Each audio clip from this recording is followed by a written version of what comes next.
आज बड़े बड़े लोग फिसल जाते हैं जब कहा जाए कि कादियानियों के घर मत जाओ, उनके शादी ब्याह में गमी खुशी में शिरकत मत करो, उनसे हाथ मत मिलाओ। तो वो कहते हैं आखिर जिंदगी गुजारनी है, कारोबार करना है, ये कैसी पाबंदियां हम पे तुम लगा रहे हो।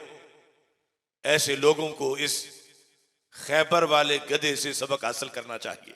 अलबिदाया वन निहाया में हदीस हिमार के नाम से एक चैप्टर मौजूद है कि जब खैबर फतह हुआ तो एक दराज गोश, हमारे उर्फ में जिसको गधा कहते हैं, वो भी माले गनीमत में था।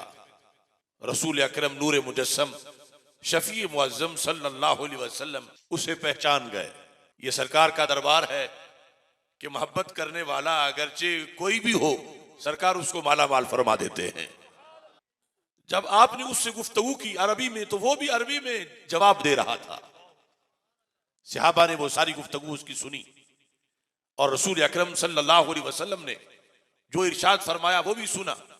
तो उसने रसूल अकरम सल्लल्लाहु अलैहि वसल्लम से ये दरखास्त की, ये तारुफ करवाया। कहने लगा कि लम यबका मिन नस्ल जद्दी गैरी वला मिनल अंबिया गैरों का कद कुन्तु क़ब्लका लिरजुलिन यहूदिय्यिन व कुन्तु अतवक्कउ अन तरकबानी। उसने अपना तारुफ करवाते हुए कहा, अखरजल्लाहु मिन नस्ल जद्दी सित्तीना हिमारा। कहने लगा कि मैं हूं तो दराज गोश और गधा, मगर मैं बड़ा खानदानी गधा हूं। किस बुनियाद पर? कहता है कि जो ऊपर हमारा जद्द अमजद है, उसकी नस्ल से अल्लाह ने 60 गधे पैदा किए, नस्ल दर नस्ल।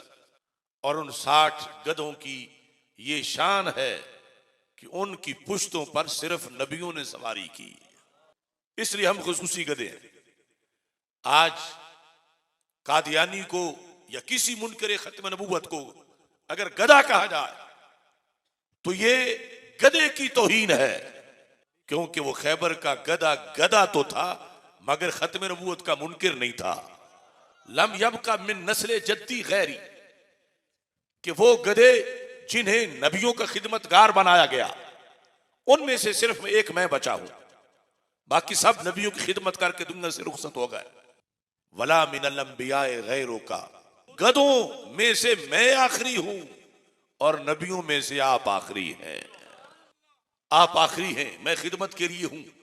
व कुन्तु अतवक्कउ अन तरकबानी, आज बाई चांस मुलाकात नहीं हुई, मैं बड़ी देर से मुंतजिर था कि वो दिन आएगा कि आप मेरी पुश्त पे बैठोगे। ये कहां नसीब मेरे कि तू आप चल के आता, कोई जज्बा मोहब्बत मेरे काम आ गया है, मेरे दिल की धड़कनों में तेरा नाम आ गया है, कर लो कबूल आका ये गुलाम आ गया है। अब देखो, इंसान होके अगर उसको रसूल पाक सल्लल्लाहु अलैहि वसल्लम के आखिरी नबी होने की पहचान नहीं, इस पर उसका ईमान नहीं, तो वो कितना बदतरीन इंसान है कि उधर एक गधा है, उस गधे को रब्बे जुल जलाल ने ये पहचान दी है सरकार को देखकर, और वो पहले जानता था और मुंतजिर था और तवक्को करता था कि रसूल अकरम नूर मुजस्सम शफी मुअज्जम सल्लल्लाहु अलैहि वसल्लम उस पे रौनक फरोज होंगे।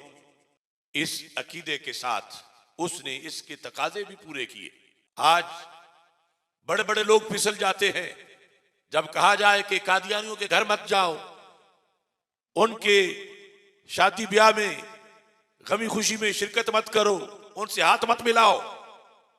तो वो कहते हैं आखिर जिंदगी गुजारनी है, कारोबार करना है, ये कैसी पाबंदियां हम पे तुम लगा रहे हो। ऐसे लोगों को इस खैबर वाले गधे से सबक हासिल करना चाहिए।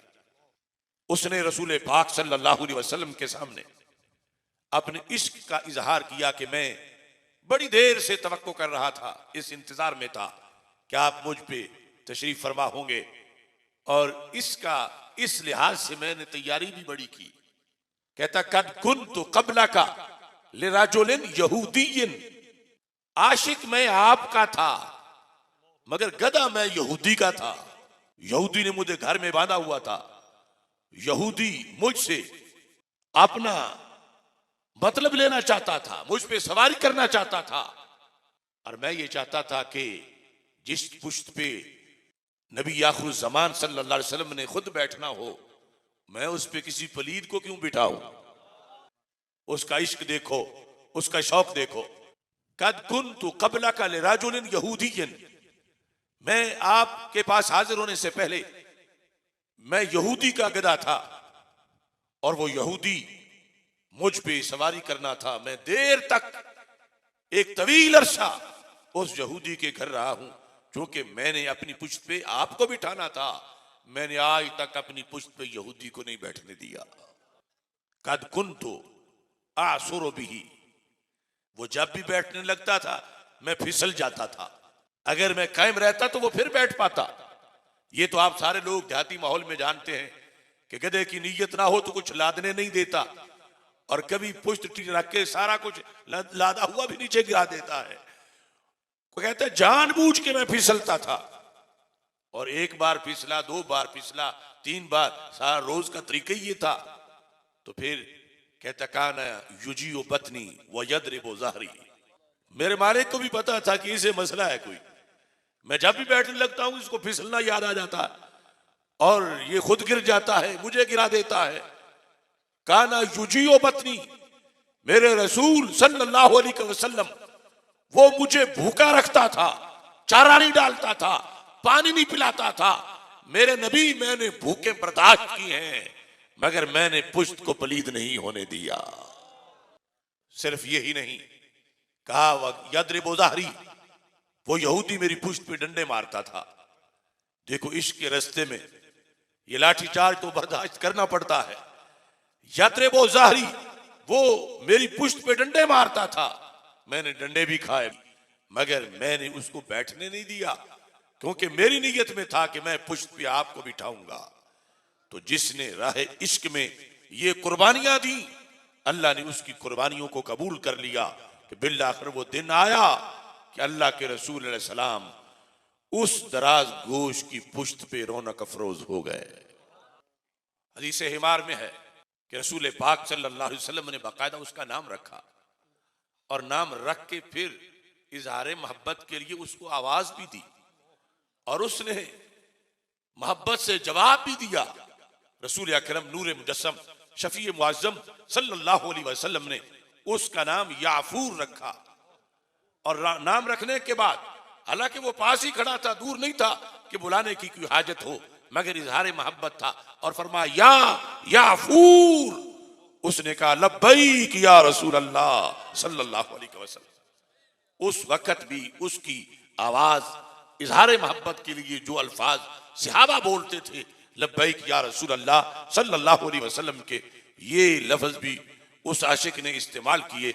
और इसमें क़यामत तक के लिए हम इंसानों के लिए सबक है कि जब वो एक हैवान होकर, जिसे अकल भी मुयस्सर नहीं थी, लेकिन इश्क उसका इमाम बना, तो उसने भी किसी बद अकीदा से, पलीद बंदे से अपने आप को दूर रखा, पुश्त अपनी सलामत रखी। तो आज जब हम ये उम्मीद रखते हैं कि क़यामत के दिन रसूल पाक सल्लल्लाहु अलैहि वसल्लम के मुकद्दस हाथों से कौसर का जाम पिएंगे, सरकार दो आलम सल्लल्लाहु अलैहि वसल्लम से मुसाफा करेंगे, तो आज हमें अपने हाथ हर राफजी, खारजी, कादियानी और इस तरह के जो बद मजहब हैं उनसे बचा के रखने चाहिए, ताकि रसूल अकरम नूर मुजस्सम शफी मुअज्जम सल्लल्लाहु अलैहि वसल्लम अपने इनामात से हमें नवाजें और हम क़यामत के दिन भी सरकार के कुर्ब से बहरावर हो सके।